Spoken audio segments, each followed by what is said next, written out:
ಇದು 21 ನಮಗೆ ಕೆಲಸ ಮಾಡಬೇಕು ಅಂತ ಹೇಳಿದ್ದು. ಸೊ ಈಗ ನಾವು ಒಂದು ಹೋರಾಟದಲ್ಲಿದ್ವಿ. ಫಸ್ಟ್ ಆಫ್ ಆಲ್ ನೀವು ನಮಗೆ ಸಮೀಕ್ಷೆಗೆ ಎಷ್ಟು ಕೊಡ್ತೀರಾ ಹೇಳಿ ಅಂತೇಳಿ. ಸೊ ಕೊನೆಗೆ ಅದನ್ನು ನಾವು ಒಂದು ಹೋರಾಟನೂ ಮಾಡಿದ್ವಿ 26ನೇ ತಾರೀಕು. ಈ ಲಾಸ್ಟ್ ಮಂತ್ 26 ಹೋರಾಟ ಮಾಡಿದ್ವಿ. ಹೋರಾಟ ಮಾಡಿದ ಒಂದು 27ನೇ ತಾರೀಕಿಗೆ ಒಂದು ಸುತ್ತೋಲೆ ಹೊರಡಿಸಿದ್ರು. ಕೆಲಸ ಒಂದು ಸ್ಟಿಕ್ಕರ್ ಅಂಟಿಸಿದ್ರೆ ಕೆಲಸ ಮುಗಿದಿದೆ ಅಂತ ಅಂದರೆ ಆ ಮನೆಗೆ ನೀವು ಸ್ಟಿಕ್ಕರ್ ಅಂಟಿಸಿದ್ರೆ ಒಂದು ಮನೆಗೆ 5 ರೂಪಾಯಿ ಅಂತ ಹೇಳಿದ್ರು. ಸೊ ಹೆಚ್ಚು ಕಡಿಮೆ ಒಂದೊಂದು ಆಶಾಗೆ 500 ಮನೆಗಳು ಬರುತ್ತೆ ಅವ್ರ ಏರಿಯಾಗೆ.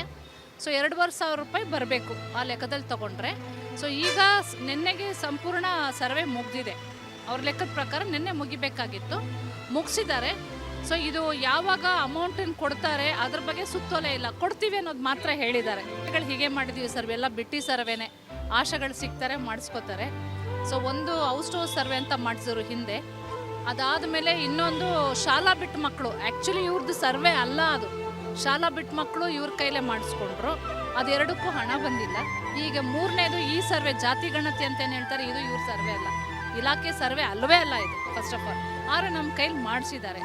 ಸೊ ನಾವೊಂದು ವಾಲಂಟಿಯರ್ಸ್ ಆಗಿರೋ ಕಾರಣ, ಆಶಾ ಕಾರ್ಯಕರ್ತರು ವಾಲಂಟಿಯರ್ಸ್. ಸೊ ನಮಗೊಂದು ಸುತ್ತೋಲೆನೂ ಇದೆ. ಒಂದು 5 ವರ್ಷದ ಕೆಳಗಡೆ ಒಂದು ಸುತ್ತೋಲೆಯನ್ನು ಕೂಡ ಕಮಿಷನರ್ ಕಡೆಯಿಂದ, ಸ್ಟೇಟ್ ಕಮಿಷನರ್ NHM ಕೆಳಗಡೆ ಬಂದಿತ್ತು. ಸೊ ಅವ್ರು ಹೇಳಿದೇನೆಂದರೆ, ಇಲಾಖೆ ಥರ ಕೆಲಸಗಳಾಗಲಿ ಅಥವಾ ಬೇರೆ ಕೆಲಸಕ್ಕೆ ಆಶಾಗಳನ್ನ ತೊಡಗಿಸ್ಕೊಂಡ್ರೆ ಫಸ್ಟ್ ಒಂದು ಅವ್ರ ಕಡೆಯಿಂದ ಆದೇಶ ಬರಬೇಕು.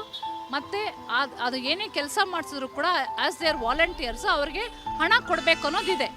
ಇದೆರಡನ್ನೂ ಮೀರಿ ಅವ್ರು ಏನು ಕೊಟ್ಟಿಲ್ಲ ಅನ್ನೋದಕ್ಕೆ ನಾವು ಹೋರಾಟಕ್ಕೆ ಇಳಿದ್ವಿ. ಆ್ಯಕ್ಚುಲಿ ನಾವು ಮಾಡಿದ ಕೆಲಸಕ್ಕೆ ತಕ್ಕ ಸಂಭಾವನೆ ಸಿಕ್ಕಬೇಕು. ಸಿಕ್ಕಿಲ್ಲ ಅಂದರೆ ಹೋರಾಟ ಮಾಡಬೇಕಂತ ಕಂಡೀಷನ್ಸ್ ಬರುತ್ತೆ.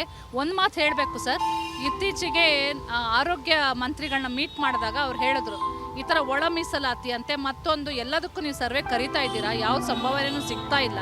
ಸೊ ಎಲ್ಲದಕ್ಕೂ ನಮ್ಮನ್ನ ಯಾಕೆ ಬಳಸ್ತೀರಾ ಅಂತ ಕೇಳಿದ್ರೆ, ಈ ಸರ್ವೆ ಯಾಕೆ ಮಾಡಿದ್ರಿ ಅಂತ ಅವ್ರ ಬಾಯಲ್ಲಿ ಬರ್ತದೆ.